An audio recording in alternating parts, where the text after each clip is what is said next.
You don't have to be perfect. You don't have to be good. You don't have to be a muse. Be you.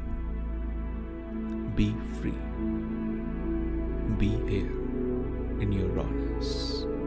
This is a love letter to the misfits, to the curious souls who are trying their best to bloom, to be, to expand their wings. I am Chandresh Bhardwaj, and this is Break the Norms.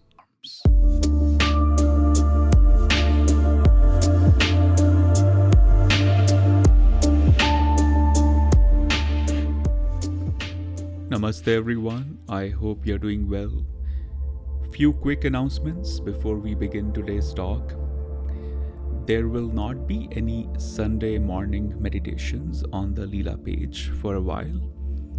The schedule has been very overwhelming and I tried my best to keep doing it, but now it reached a point that they have to be paused.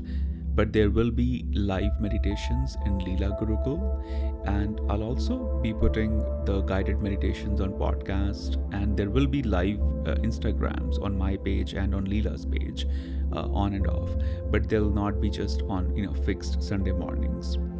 Second announcement is, if you have not signed up for the first application round for Leela, I highly recommend that in case you are interested in joining the school, because the first round of applications will be for just selective number of students, and that's how Leela will always operate.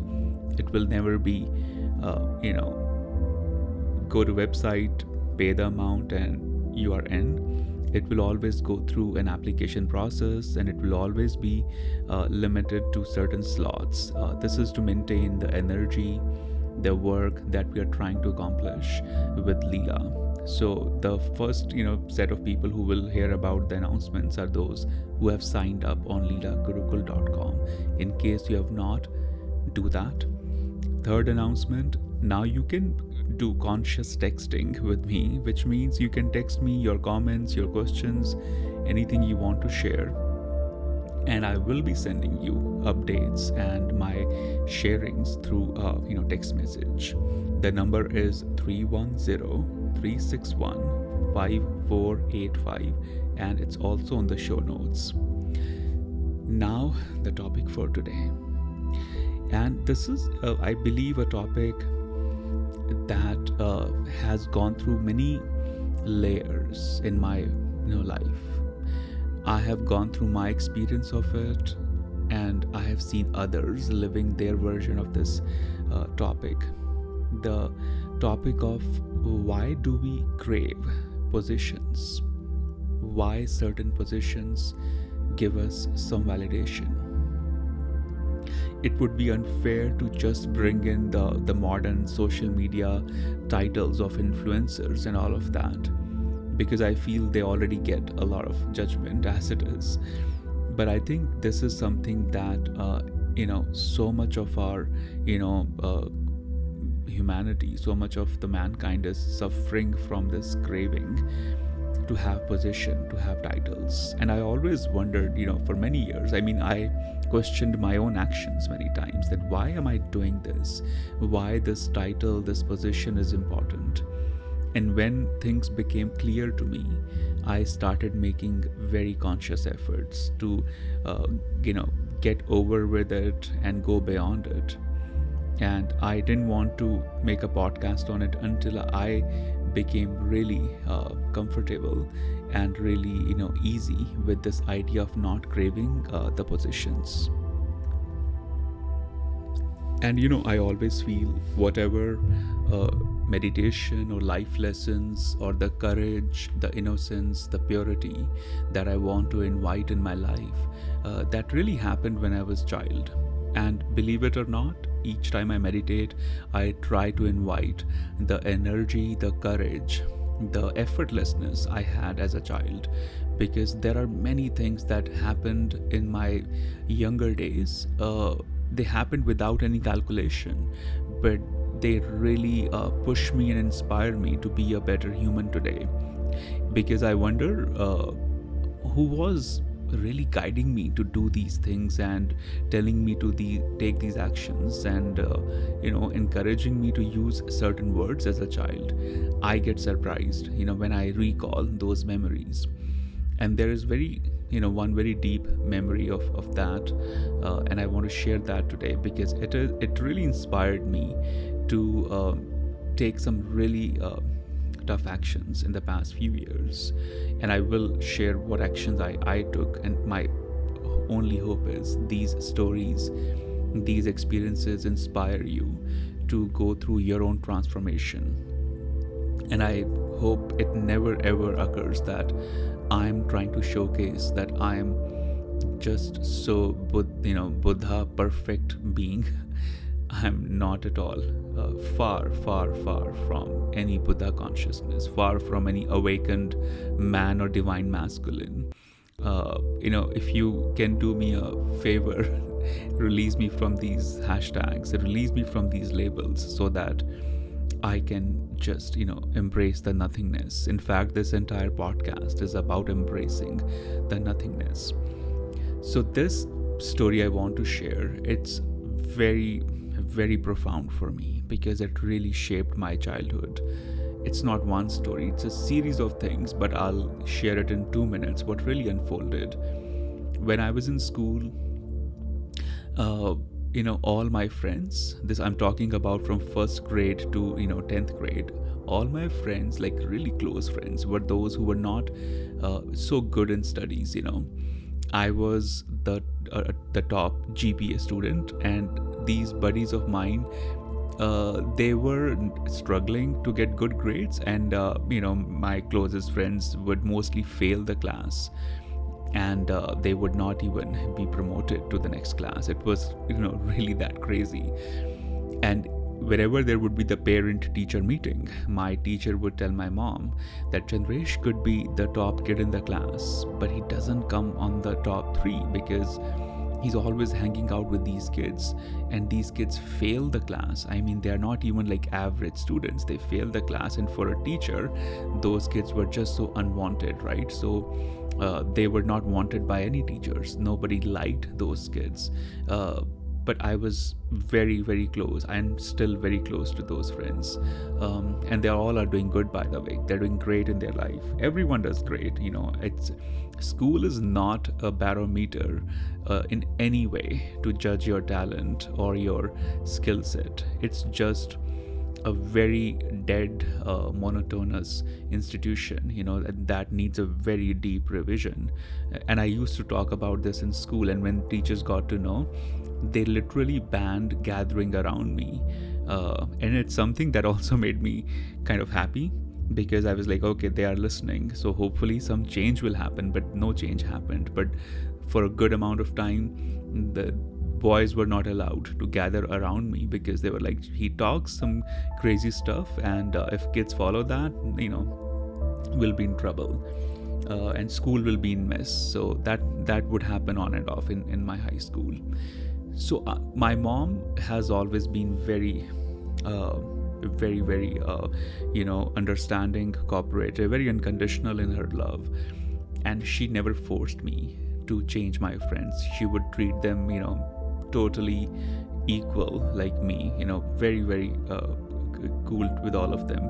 But she did ask me, she said, your teacher always complains that you hang out with kids who are not good students, and what's going on? And I said, Mom, all of those kids. Do you hate anyone? Do you think any one of them is bad? You see them, you meet them. She's like, no, they all are like good kids, like just good kids. I mean, we were in middle school, they all were good kids. I said, here's the problem. And I think it was the first time I confessed my struggle in being friends with the kids who were getting really good grades.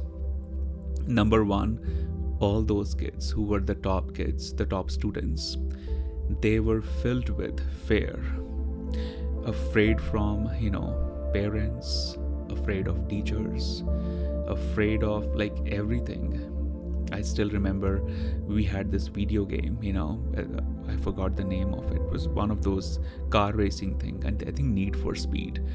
And my friend got to know, this was one of the top kids, and He said, Chandresh, I heard you got Need for Speed. I said, yeah, I do. Do you need it? He said, yeah, I would want it. I know it's a great game. I said, I'll bring it tomorrow. He said, no, not now. I mean, once the 10th grade is over. Then we were in 9th grade. And I said, did you say after 10th grade is over? He said, yeah. And I said, we just started 9th grade. You want that game after 2 years? He said, yeah, I would want it after 2 years. I'm just letting you know that I would, want it after 2 years.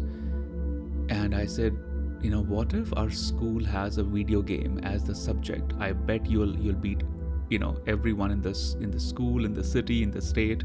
He said, yeah, I love video games. I said, then why don't you play now? He said, no, because my parents won't allow, and this is a very challenging year. And I want to make sure, I live up to the expectations of teacher. He was a great kid. We would always talk on certain topics, but it made my heart so sad, like really sad. But this was not the only, experience. Many experiences happened where I would always see that the kids are not living or studying for themselves. They are doing it for the, parents, for the teachers. And that's also a lot of Indian social conditioning, to live up to the expectations of family and become a doctor, engineer, lawyer, all those, perfect rankings of society. But I know these experiences were really shaping me as a human. I started becoming uncomfortable around the people who were the top in their field, because when you are top in your field, many times, and I'm not saying everyone, but majority of people have to do things just to be on that top ranking. I saw that in the school, I saw that in my college, I saw that in Wall Street, and I'm seeing it now in spirituality. The way to the top, and the top as it's defined by society, not the real top, not the peak of the mountain, but the peak of that social conditioning. If you have to go there, you'll have to play certain games, and those games kill the creativity in you. It takes away the honest rawness out of you, and it's the most tragic thing ever that could happen to a human. When I started this work, trust me, I had this temptation, I had this craving to join the rat race, because when everyone is doing it and you are 22-year-old kid, you want to join that because you also crave positions, you also seek that top titles. And I'm just so glad that childhood vibe in me showed up, and I realized this is the reason why I never wanted to be the top 3 students in my school, because that's what happens. You start to become insecure, angry, the aggression steps in, the anxiety, the stress, all of those elements start to step in. And I was experiencing all of this. And that's when I realized, when did this became such a stressful thing? I left Wall Street to do this work, and suddenly it's not joyful, suddenly it's not inspiring me, and that was because of the noise around me. So first reminder to everyone who's listening, whatever you're doing, I just hope you're not doing it to fit in. I hope you're not doing it because it's giving you some social validation. It's not worth it. It was never worth it. It will never be worth it. I'll tell you what's the problem, really is. And I hope you eliminate that root problem from your life. And if you have any younger, siblings or kids or anyone who looks up to you, I hope you inspire them to get rid of that root problem. And the root problem is, we are not accepted as we are. Especially when we were children, we were not accepted as we were. Everyone was trying to improve us. Everyone was trying to teach us how to fit in. The entire school system was built to make sure we behave properly, to make sure we, portray certain emotions, the socially accepted emotions. No one ever told us in the school to be a rebel. No one told us be an artist. No one told us be expressive. In fact, you cannot be expressive in school. That could put you in trouble. All my school troubles came from this simple thing of being expressive. Whenever I would laugh, whenever I would write a certain article in my school exams, that would get me in trouble. Expression became my trouble, and I know plenty of people for whom their most basic fundamental expression is their biggest trouble in life. That's not fair, because when you are not accepted as you are, when everyone is trying to fix and change something in you, your mind starts to believe this idea that I may not be enough, I may not be wise enough, I may not be intelligent enough, I may not be attractive enough. And to receive the love, acceptance, and validation, maybe I need to change certain things in me.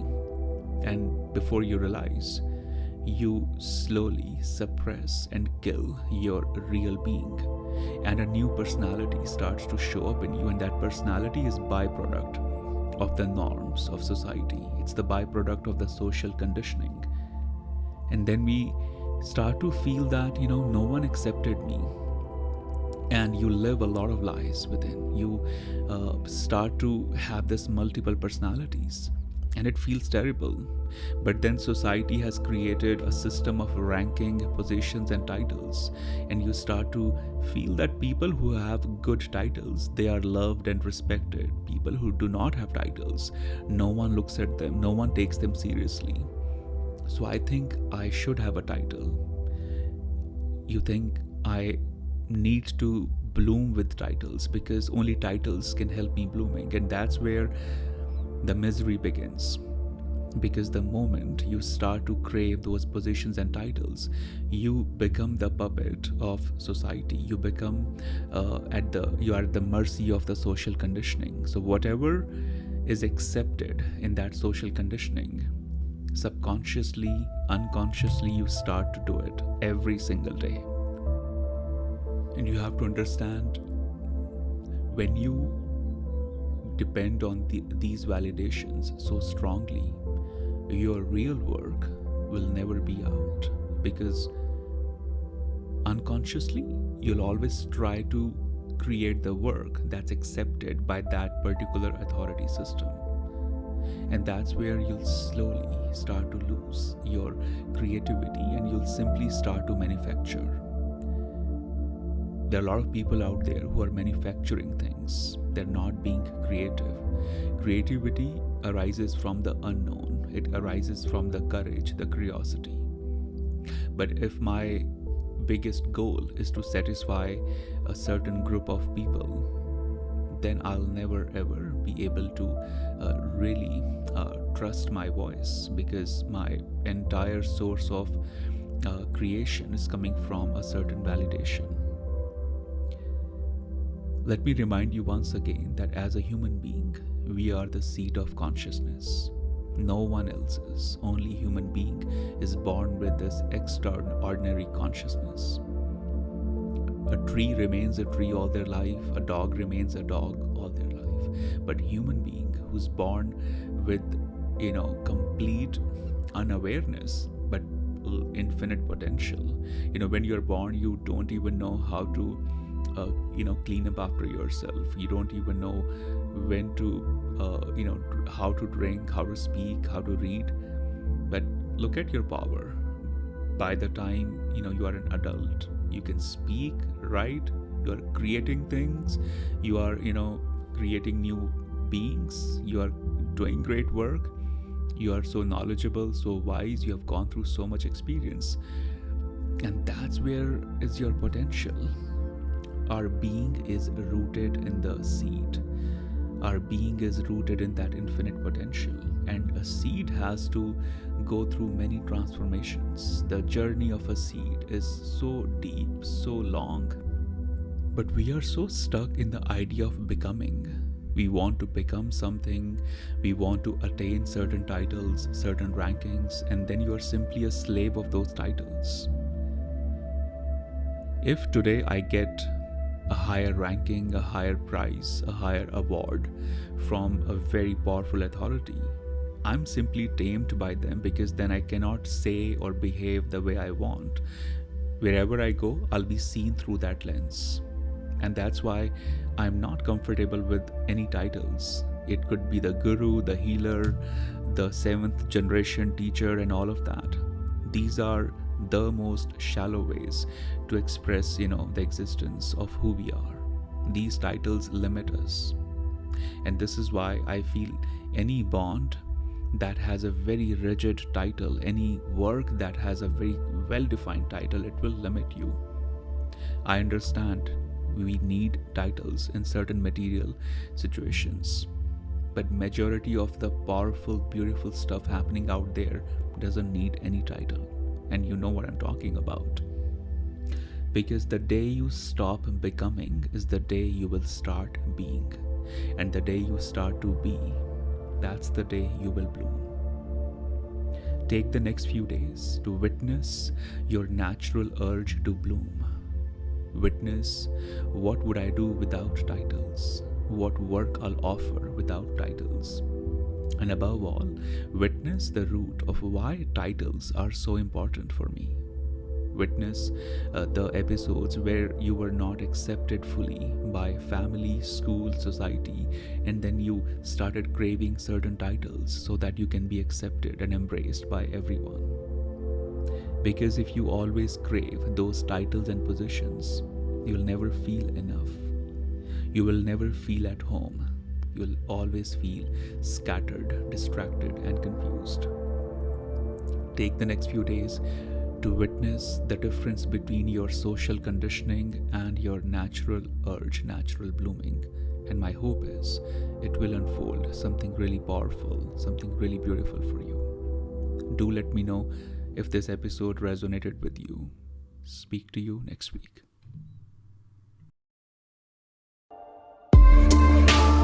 I hope this podcast may travel through the untapped universe of your darkness, light, courage, passion, and so much more. Please do subscribe and be ready to break your norms. I am so excited and very honored to be part of your sacred journey through this podcast.